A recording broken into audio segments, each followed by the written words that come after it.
සුබ දවසක්. අද අපි කතා කරන්න යන්නේ හරියට කොහොමද ඩ්‍රැගන් ෆෘට් වගාවක් ඔයාලගේ ගෙවත්තේ සිදු කරගන්නේ කෙසේද කියලා. ඔයාලා දන්නවා ඩ්‍රැගන් ෆෘට් කියන්නේ ලෝකයේ මිල අධිකම ඒ වගේම ගොඩක් වටිනා පළතුරක්. ඩ්‍රැගන් ෆෘට් කියන්නේ ගොඩක් ශුෂ්ක ප්‍රදේශවල වැඩෙන පළතුරක්. මේක ගොඩක් පතොක් විශේෂයක් යටතට තමා ගෙනෙන්නේ. ඒ වගේම ගොඩක් වර්තමානයේ ගත්තහම ගොඩක් මිනිස්සු මේ පළතුර භාවිතා කරන ගොඩක් ලොකු නැඹුරුතාවයක් දක්වනවා. මේ පසුබිමෙන් ඔයාලට පේන්නේ හොඳින් වැඩුණු ඩ්‍රැගන් ෆෘට් වගාවක්. වශයෙන්ම මේ වගාව තියෙන්නේ තෙත් කලාපේ. ඉතින් ඔයාලට තේරෙනවා ඇති ශුෂ්ක කලාපයේ වැඩෙන ශාකයක් කොහොමද තෙත් කලාපයට නැඹුරු වෙලා ඒ ගහ හැදිලා තියෙන්නේ කියලා. දැන් ඔයාලට මේ පේන්නේ හොඳින් වැඩුණු ඩ්‍රැගන් ෆෘට් ගහක්. ඒ වුණාට ඔයාලට දැක ගන්න පුළුවන් මෙන්න මේ හරියේ. මේ වගේ තැන් වලින් එන මේ චූටි අංකුර අපි කපලා අයින් කර ගන්න ඕනේ. මොකද අපි එහෙම කපලා අයින් කරේ නැත්නම් මෙන්න මේ විදිහට ඔයාලට දැක ගන්න පුළුවන් ඒ අංකුර ලොකු වෙලා ශාකයේ වැඩිවීමට බාධාවක් වෙන හැටි. දැන් අපි බලමු කොහොමද එහෙම වැඩුණු අනවශ්‍ය අංකුරයක් කොහොමද කපලා ඉවත් කරගන්න කියලා. මේ තියෙන එහෙම අපිට අයින් කරගන්න ඕනේ වුණු අංකුරයක්. අපි මේ විදිහට පීයක් හෝ තියුණු ආයුධයක් භාවිතා කරලා මේ ආකාරයෙන් එය කපා ශාකෙන් ඉවත් කරන්න පුළුවන්. දැන් අපි බලමු සිටවීමට සුදුසු ශාක කොටසක් කොහොමද ශාකයෙන් වෙන් කරගන්නේ කියලා. දැන් ඔයාලට පේනවා මේ තියෙන්නේ ඩ්‍රැගන් ෆෘට් ගහ. මේ තියෙන්නේ අපි කපලා වෙන් කරගන්නට නියමිත ශාක කොටස. ගොඩක් අපි මේ විදිහට මේ ශාක කොටස් තෝරගන්නකොට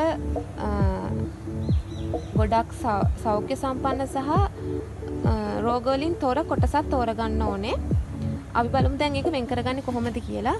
මේ විදිහට ශාක අත්තේ අඟල් 4ක විතර කොටසක් වෙන් කර ගැනීම ප්‍රමාණවත්. දැන් අපි බලමු ඒක කොහොමද වෙන් කරගන්නේ කියලා. මේ විදිහට අඟල් 4ක කොටසක් මේ ආකාරයෙන් වෙන් කර ගැනීම සිදු කරනවා.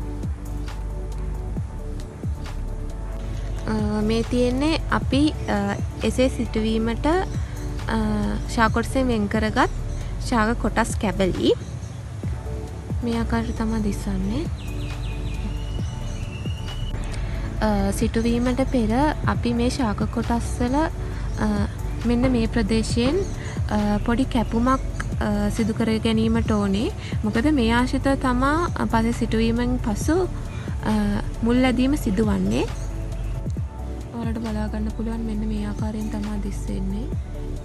දැන් අපි බලමු එසේ කැපුම යොදා ගන්න ආකාරය.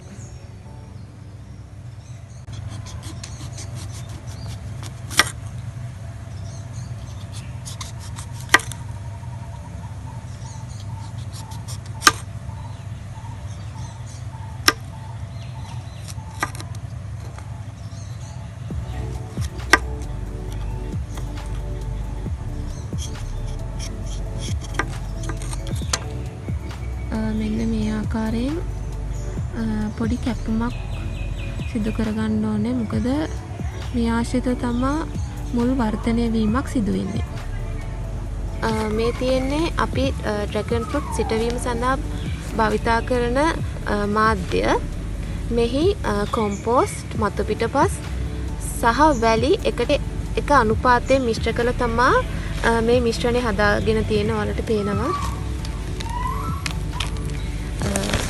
මෙසේ සාගත්දාගත් මිශ්‍රණය අපි කලින් කපාගත් ඩ්‍රැගන් ෆෘට් කැපලි මෙලෙස මධ්‍යන්නට වන්න හිටවනවා.